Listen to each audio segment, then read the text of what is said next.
എന്തുട്ടി കർത്താവിന്റെ നുകം. മത്തായിയുടെ സുവിശേഷം 11-ാം അധ്യായത്തിലാണ് ഈശോ പറയുന്നത്, എന്റെ നുകം വഹിക്ക് എളുപ്പമുള്ളതാണ്, ഭാരം കുറഞ്ഞതാണ്. അധ്വാനിക്കുന്നവരും ഭാരം ചുമക്കുന്നവരായി നിങ്ങളെല്ലാവരും എന്റെ അടുക്കിലേക്ക് വരും.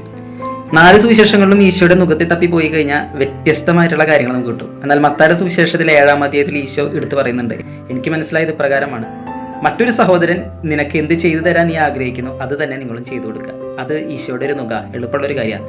വളരെ ചുരുക്കി പറഞ്ഞു കഴിഞ്ഞാൽ, to the service of the other, എൻ്റെ സഹോദരൻ്റെ ആവശ്യങ്ങൾ കണ്ടറിഞ്ഞ് പ്രവർത്തിക്കുക.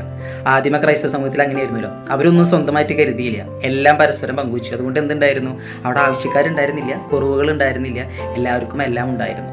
ഈ നുഖമല്ലേ ഏറ്റവും നല്ല നുഖം. എല്ലാവരും എൻ്റെ സഹോദരൻ ഹാപ്പി ആയിട്ട് ഇരിക്കണമെന്ന് ചിന്തിക്കുന്ന ഒരു സമൂഹം ഉണ്ടെങ്കിൽ നമുക്ക് ജീവിക്കാൻ എന്തെങ്കിലും ബുദ്ധിമുട്ടുണ്ടാവും. നമ്മുടെ നുഖങ്ങളെല്ലാം ഭാരം കുറഞ്ഞതാവില്ലേ? എന്ത് എളുപ്പമാണെന്ന് നോക്കിയ കർത്താവിൻ്റെ നുഖം വഹിച്ചുകൊണ്ട് പോകാൻ. സഹോദരനെ സേവിച്ചാൽ മതി. ഇത്ര എളുപ്പമുള്ള നുഖം ഈ സമൂഹത്തിലെ വേറൊരു നേതാവും മുൻപോട്ട് വെച്ച് നീട്ടിയിട്ടില്ല.